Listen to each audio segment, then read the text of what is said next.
Media sosial dihebohkan dengan rekaman penampakan langit Donbas. Disebutkan personel Ukraina meluncurkan rudal dari HIMARS dan meneror pasukan Rusia. Rekamannya ramai beredar di Telegram pada Rabu 30 November 2022. Langit Donbas tampak dipenuhi kepulan asap akibat roket yang ditembakkan, namun tidak dijelaskan nasib pasukan Rusia yang menjadi target kali ini. HIMARS, kependekan dari sistem roket artileri mobilitas tinggi, adalah truk seberat 5 ton yang dapat menembakkan roket berpemandu jarak jauh. Pentagon mengumumkan pengiriman pertama dari 4 peluncur ke Kiev, Ukraina pada awal Juni, sekitar 6 minggu setelah mulai menyediakan howitzer dan amunisi 155 mm.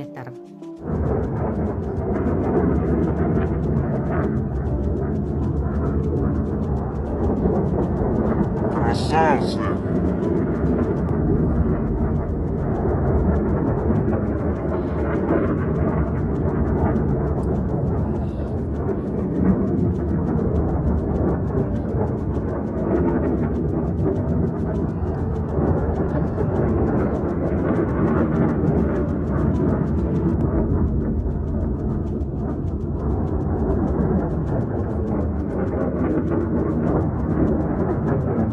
Terima kasih sudah nonton.